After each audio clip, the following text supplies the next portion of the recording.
Siemanko YouTube, dzień dobry. Ostatnio mówiliśmy sobie o 12 grach z otwartym światem, które mają nadejść, a dzisiaj porozmawiamy sobie o 12 grach strategicznych, taktycznych, turowych.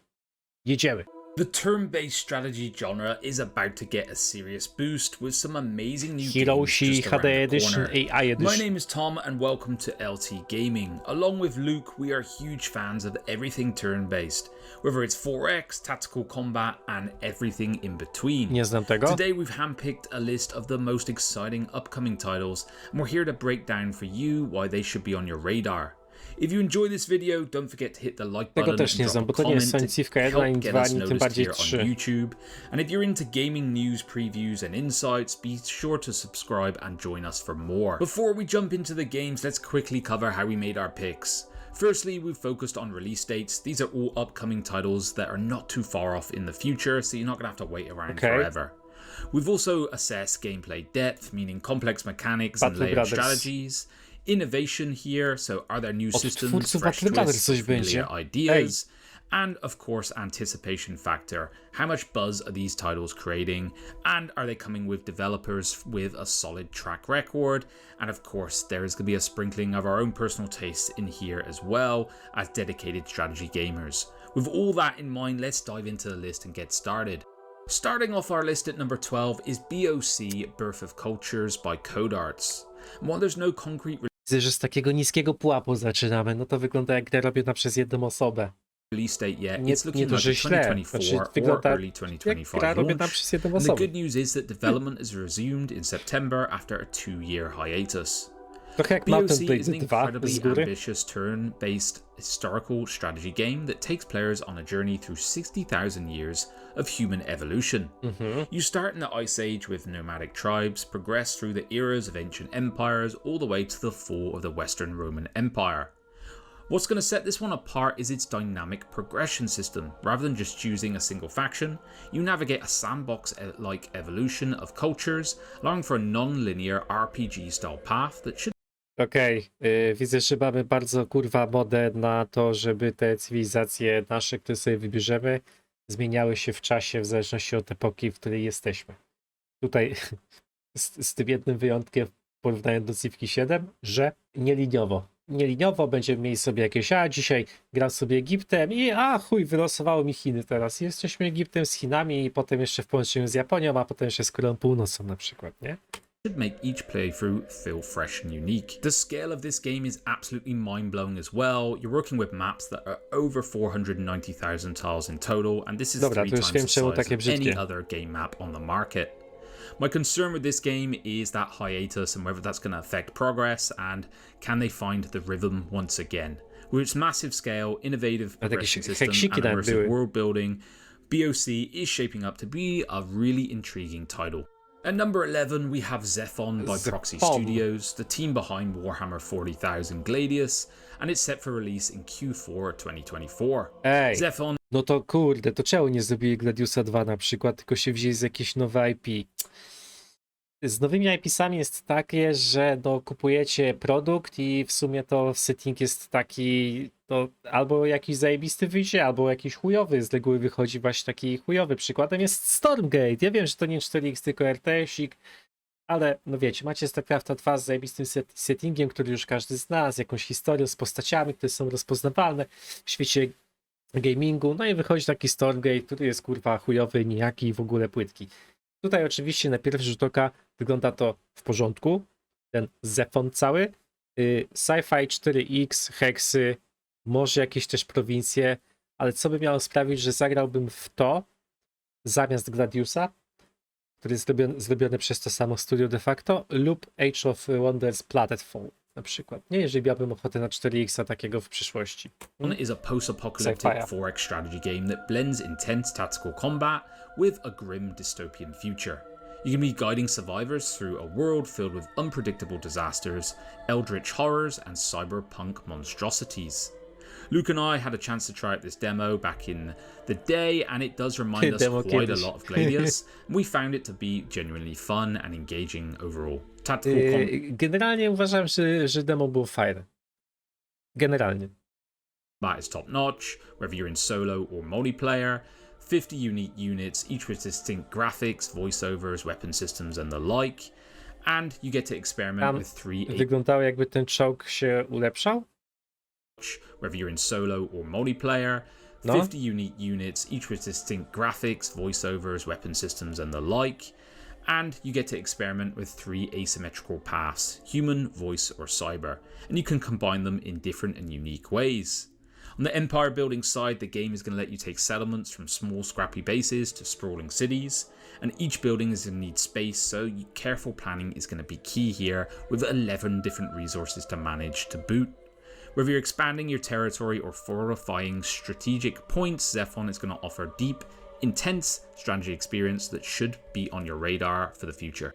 Coming in at number 10, we have Warhammer 40,000 Mechanicus 2 by Bulwark Studios. We don't have a firm release date on this one yet, but the hype is already building. Raczej nie jestem targetem tego Mechanicusa 2, tak jak zresztą 1, ale cieszy mnie. Zawsze mam jakąś taką dziwną ekscytację, jak słyszę, że wychodzi nowa gra Warhammera, co jest trochę dziwne, bo jest dużo gier, naprawdę dużo gier ze świata Warhammera 40 000, tylko że w większości to są krapy. I w pewnym momencie doszliśmy do takiego momentu, w pewnym momencie polski język, trudny język, że jak słyszeliśmy kolejna gra ze świata Warhammera 40 000, to od razu z góry miało piętno, że chujowe, albo najprawdopodobniej chujowe. Na szczęście dzięki genialnemu Space Marine 2 to wszystko może się zmienić, ponieważ nawet ja zacząłem interesować się i gdzieś tam sobie słuchać podcastów o lorze z Warhammera 40 000. No. Mechanicus 2 will continue the fast-paced tactical combat and strategic management that was present in the first game, do tworzenia but jakichś this time różnych you're zajebistych going to face historii tougher gier. decisions. Do you want to command the relentless Necron legions or the tech-worshipping Adeptus Mechanicus? What's really exciting about Mechanicus 2 is it's going to offer you 2 playable factions with 2 separate campaigns, each with its own unique narrative and playstyle. You'll need to master the strengths and weaknesses of each side to succeed. Deploying the Necron's cold, efficient war machines or leveraging the Mechanicus' tech-enhanced tactics, every battle should require your planning and adaptation. There's going to be new environmental mechanics as well to add depth to the tactical combat. You can use terrain to your advantage, taking cover behind structures, and the Necrons are going to have this power to absolutely obliterate those obstacles, so the battle will reshape to the benefit of each side as you progress. Warhammer 40,000 Mechanicus 2 is promising to deliver gripping, strategy-packed experience, and it's really speaking to those who are fans of the 40k universe, which is very hot right now.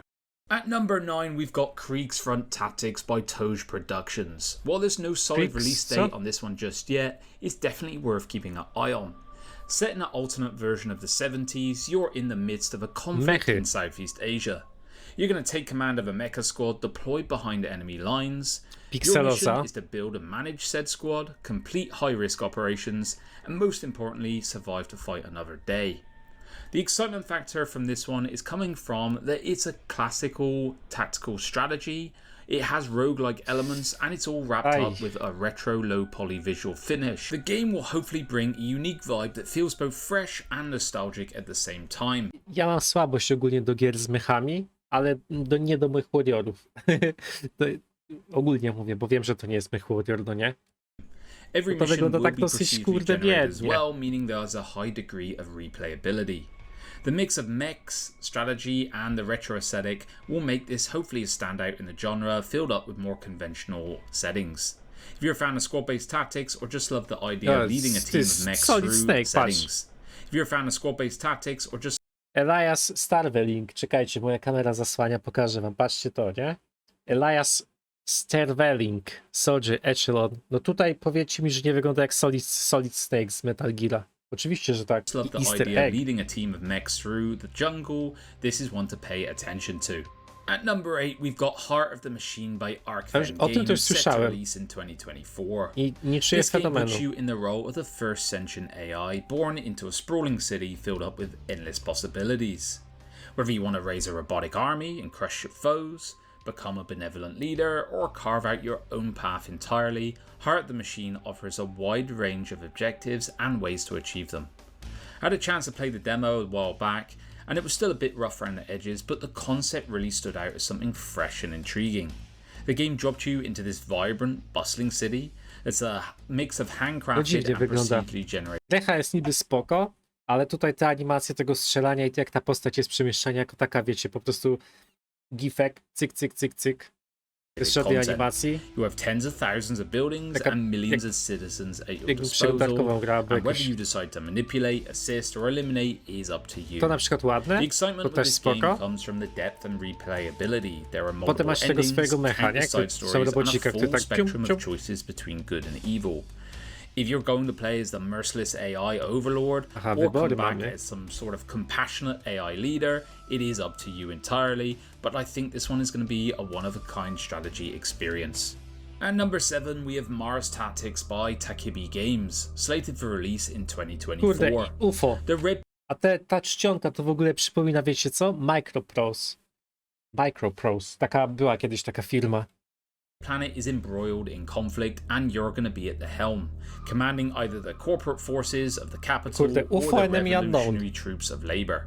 The game will feature Dla młodszych graczy XCOM. Tylko, że bardziej to z tej perspektywy przypomina UFO Enemy Unknown, który jest protoplastą serii XCOM, by the way. a sprawling strategic map and engaging turn-based tactical No to wygląda battles where ciekawie, you'll have to manage intrygująco. Jak ktoś artillery, lubi takie gry, ja vehicles lubię. and fully destructible environments. And that is one of the big premises and hooks of this game, total tactical freedom.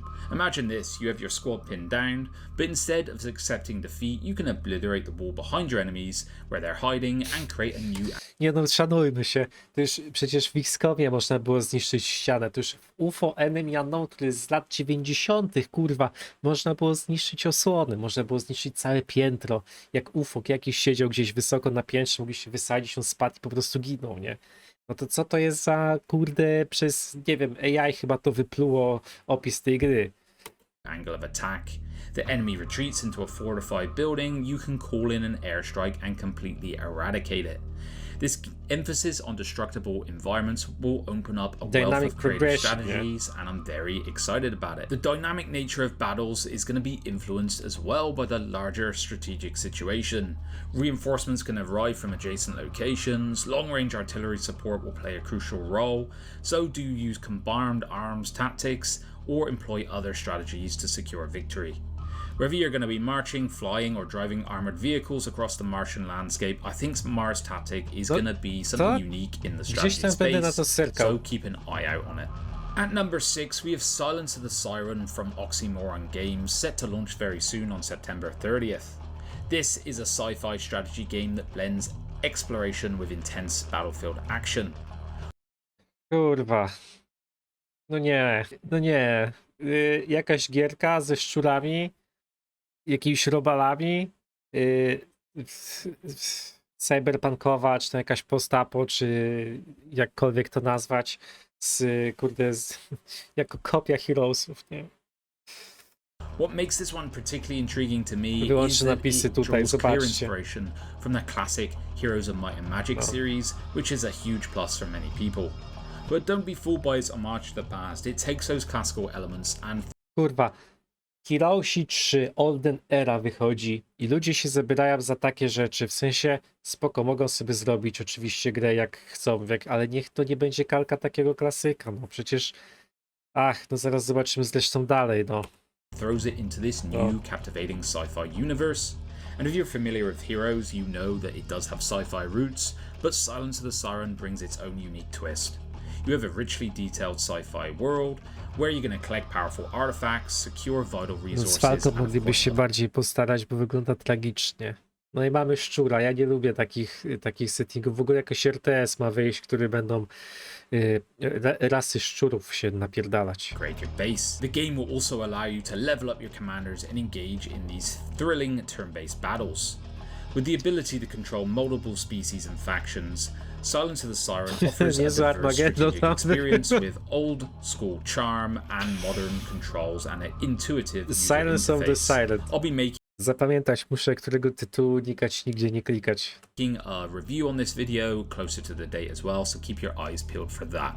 At number 5, we have Menace by Overhype Studios, also set for a release in 2024. Battle Brothersów, od This is a twórców Battle turn-based Brothersów, tactical kurwa. RPG that lets you lead a strike force against a menacing alien threat in a galaxy far from the core worlds.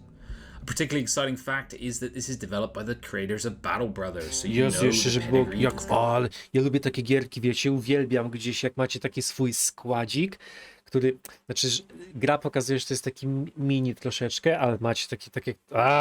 Już macie swój skład, swój pojazd, podróżujecie, napierdalacie się gdzieś tam, macie zasadzki, możecie sobie ulepszać brodzie, sprzedawać, kupować. Mam nadzieję, że tutaj to będzie i jeszcze dorzucicie do tego gore, żeby to było krwiste. I takie wiecie, na dorosłych. can be very high here. You'll command diverse teams of marines, mercenaries and even criminals, and operate in this lawless wayback system.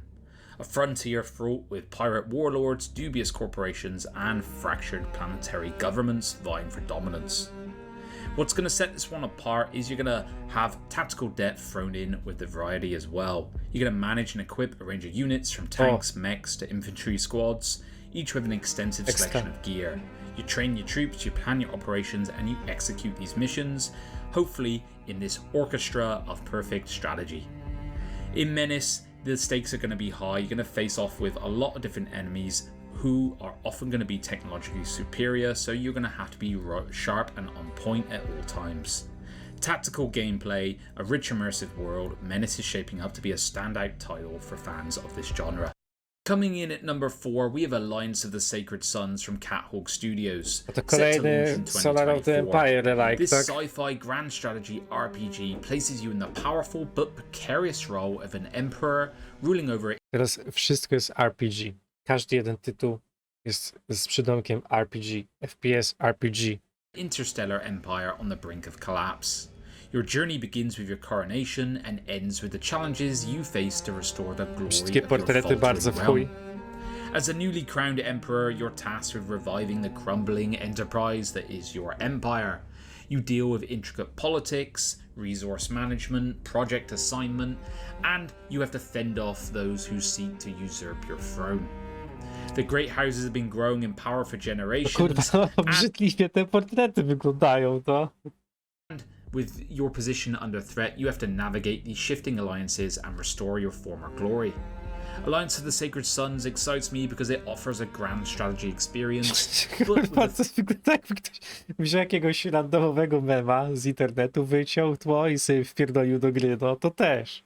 Feel reminiscent of Crusader Kings as well, set in this vast sci-fi universe, and the promise for strong support of mods and a vibrant community. This game is poised to elevate the genre to new heights. So if you enjoy deep strategy, political maneuvering, and expansive sci-fi settings, this one is definitely worth watching.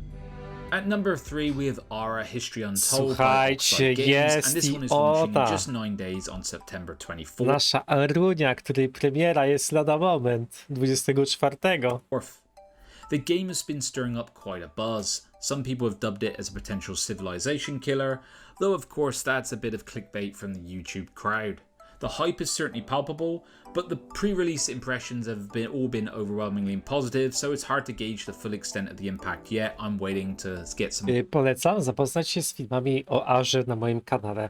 Tak, było to rzeczywiście postrzegane jako Civ Killer, a okazuje się, że to jest jakby totalnie... Znaczy może nie aż tak totalnie, ale inny rodzaj troszeczkę strategii, bardziej Grand Strategy niż 4X, chociaż twórcy określali to jako 6X. Ale tych jeszcze 2 dodatkowych X-ów to już nie wytłumaczyli póki co. More hands-on with this one. What really piques my interest are the intriguing mechanics that Ara offers. It's not just a historical grand strategy game, it seems to be a bit of the evolution of the genre. Classic strategy elements alongside with innovative mechanics like a national crafting economy, simultaneous turn resolution, a non-linear tech tree, and robust cloud-backed... Jest tak, long story short. Walki są najprawdopodobniej chujowe, bo są zautomatyzowane, to po pierwsze. Po drugie, jeżeli chodzi o produkcję rzeczy, produkujemy normalnie przedmioty u siebie w cywilizacji i nawet bronie, które możemy uzbrać w nasze wojsko, co tak jest trochę dosyć zabawne, bo wojskiem nie sterujemy i walki są automatyczne, które możemy sobie skipować guziczkiem. Będą 3 epoki, tak jak i w Civce 7, tylko że pod koniec każdej epoki będą odpadały cywilizacje z najmniejszą ilość punktów prestiżu, a punkty prestiżu są to punkty, które zdobywa się za rozwijanie swojej cywilizacji i obojętnie, czy to robicie coś naukowo, kulturowo, militarnie, czy jeszcze Bóg wie jeden co. multiplayer options, I feel like this one is gonna be a big hit. With no predetermined path to victory either, Ara is going to offer you a lot of possibilities, decisions to shape the world, define your experience and carve out your legacy. I'm really amped for this one. At number 2, we're diving into the highly anticipated Sid Meier's Civilization 7, and this one's coming your way on February 11th, 2025. The beloved strategy franchise is back and making a grand return with a fresh and groundbreaking chapter. What makes this installment so exciting is the ability to craft your unique cultural evolution of your empire. You'll take the reins of... To jest akurat dosyć kontrowersyjna kwestia, że możemy sobie naszą cywilizację wymieniać, w sensie zaczynacie sobie jedną cywilizacją, ale kończy się epoka i musicie wybrać kolejną, żeby to historycznie miało ręce i nogi. Co jest troszeczkę dziwnym zabiegiem i kontrowersyjnym wśród fanów, w tym też mnie, mi to się osobiście nie podoba, ale no nic na to nie mam wpływu, już wystarczy, pozostaje czekać tylko na premierę, żeby to sprawdzić, jak to wygląda w praniu. Nie podoba mi się też ograniczenie do 3 epok z 9, że zostało to zmniejszone. Mamy tam chyba 200 tur, że będzie to wszystko trwało. One of the legendary leaders of history and guide your civilization through various ages of human progress, with each era offering new opportunities and challenges, allowing you to shape the story of your empire. Grafika jest sztosem, bardzo ładna graficznie jest Cywilizacja 7 i macie parę filmów u mnie na kanale, na które serdecznie zapraszam, jeżeli nie widzieliście jeszcze. Like never before. You're of course gonna build and expand cities, create architectural marvels, and advance your civilization with cutting-edge tech, all the standard stuff you want in a Civ game. If you're a fan of the series, I had somewhat mixed feelings about Civ 6. I felt like it was a bit cartoonish compared to other installments. I know a lot of people liked it though. But for me, it feels like Civ 7 might be a course correction back to the classic vibes of earlier games with this innovative approach. W grafice shaping up to be a góry, game domy, that might budynki w sensie. leave a legacy that will resonate. Ale jak uważałem, że są zjebani liderzy, to nadal tak uważam. UI jest spierdolone i liderzy też wizualnie, jak jakaś gra mobilna, naprawdę. Through the ages, let's see. At number 1, I'm thrilled to talk about Heroes of Might and Magic Olden Era by Unfrozen. Jaką nam Set today... złota trójca, słuchajcie, to sam koniuszek. Tak? Bo tu już nic nie będzie. Tak. Złota trójca. Ara History Untold, Civilization 7 i teraz Heroes of Might and Magic Olden Era, na które czekam na każdą z tych 3 gier. Czekam, bo to będzie nie lada gratka dla fanów strategii, jeszcze 4X-ów. Heroesi nie są 4X-em. Ale mi to się tak podoba wizualnie i tak się jaram, że ktoś się za to wziął. Niestety jest to Unfrozen. Znaczy niestety, oni mają jedną grę wydaną. To też takie, wiecie, tak samo zresztą Ara. Też jest jedna gra wydana tamtego producenta, prawda? I może być różnie. Mi to się zajebiście podoba. Niech nawet będzie upiększona trójka po prostu. What's exciting is its promise to introduce new elements while still keeping the essence of the classic series. Widzicie? Filaxis się powinno uczyć od nich na przykład. Jak wygląda Fog of War? Chmurki, jakieś tam tutaj dymeczki. Jak bohater biegnie, żeby odsłonić teren mapy, no to jest fajny efekt takiego palonego jakby papieru, nie? Unfrozen is a studio behind the game, known for their excellent work on Aratus, which I reviewed on the channel and really enjoyed, and their passion for the Heroes series is evident, particularly from their recent Q&A they did.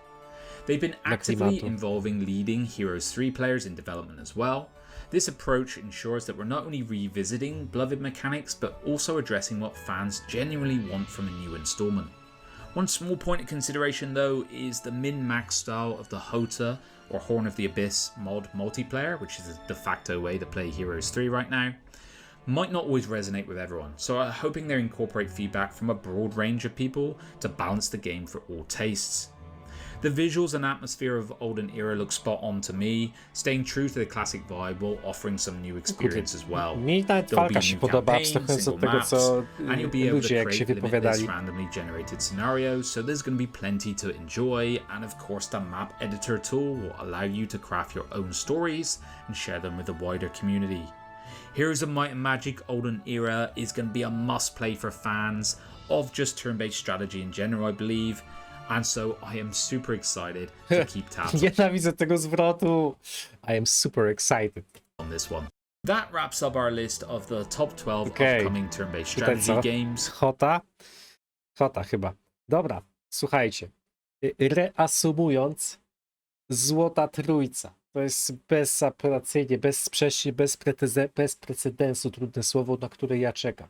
Ara, History Untold, Civilization 7 i Heroes Olden Era. Wszystkie trzy będę ogrywał i będę z tego robił filmy jak zły.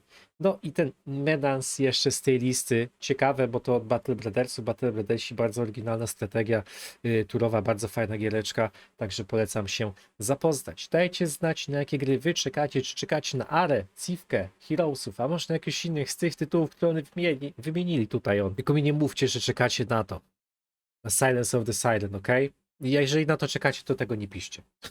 Dobra, dzięki za oglądanie, tyle ode mnie. Jeżeli się podobało, to standardowo like. Jeżeli nie subskrybujecie, to zachęcam do subskrypcji i widzimy się w kolejnych materiałach. Trzymajcie się, cześć!